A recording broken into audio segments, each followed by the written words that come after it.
صدر عالی جا جناب عزت من السلام، اے جلی سے مہرباں اے رش کے گلشن السلام، اور میرے ہم نوا ہم مکتبو جیتے رہو، یوں ہی جامع انبساط زندگی پیتے رہو۔ آج میری معروضات کا عنوان ہے با ادب با نصیب۔ بظاہر یہ ایک پرانا مقولہ ہے، لیکن فی الحقیقت یہ گراؤنڈ ریئلٹی ہے جیسے چشم پوشی ممکن نہیں۔ جناب صدر، ذرا غور کیجئے، بظاہر انسان اور جانور میں کیا فرق ہے؟ تمام کے تمام حیاتی تقاضوں سے ہٹ کر بھی دیکھیں تب بھی کیا فرق ہے؟ آدمیت نہ بنطق و نہ بریش و نہ بجان، توتیاں نطق بزاریش خراجاں دارد۔ جی ہاں، انسان اور جانور میں اگر کوئی فرق ہے تو وہ ہے ادب۔ یہ وہ تحفہ آسمانی ہے جو اللہ تبارک و تعالی نے انسان کو بطور خاص عطا فرمایا۔ یہ یونان کے لائسم ہو یا سکندریہ کی رصدگاہیں، یہ ہندوستان کے آشرم ہو یا ایران کے معبد، یہ بصرہ و بغداد کے مدارس ہوں یا دلی اور لکھنؤ کی محافل، ادب و علم و حکمت ہر کہیں صرف وہی نام نمایاں ہیں جنہوں نے اپنے اساتذہ کے حضور زانوی تلمذ طے کیا اور با نصیب ٹھہرے۔ خاموش اے دل بھری محفل میں چلانا نہیں اچھا، ادب پہلا کرینہ ہے محبت کے کرینوں میں۔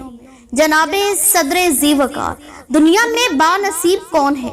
سرمایہ دار، دھن دولت والے، حکمران، بادشاہ، وزیر اور مشیران سلطنت، بڑے بڑے افسران؟ کون؟ با نصیب وہ ہیں جن کے نام ہائے نامی، اسماء گرامی اور راکِ تاریخ میں ہمیشہ ہمیشہ کے لیے محفوظ کر کے انہیں ان کے ادب نے امر کر دیا۔ اس فضائے نیلگوں میں پھیلے سنہرے اجالے کی طرح وہ صفحہ دہر کے رگ و ریشے میں یوں پھیل گئے کہ آج ان کی ایجادات، تعلیمات، ملفوظات اور تخلیقات کے بغیر یہ دنیا ادھوری ہی نہیں، بے ذائقہ اور بے مقصد ہو کر رہ جاتی ہے۔ جناب صدر، ادب کی مثالوں میں مشہور ترین مثال حضرت اسماعیل علیہ السلام کی ہے، جنہوں نے اپنے والد حضرت ابراہیم علیہ السلام کے حکم پر اپنی جان کا تحفہ موت کی تشتری میں ڈالنے کا ارادہ کر لیا۔ بقول شاعر، یہ فیضان نظر تھا یا کہ مکتب کی کرامت تھی، سکھائے کس نے اسماعیل کو آداب فرزندی۔ عزیزان گرامی، ہاں اس میں کوئی شبہ نہیں کہ بھوک اور مفلسی انسان کی نفیس حصوں کی قاتل ہے۔ ساحر لدھیانوی نے کیا خوب کہا تھا، مفلسی حصے لطافت کو مٹا دیتی ہے، بھوک آداب کے سانچوں میں ڈھل نہیں سکتی۔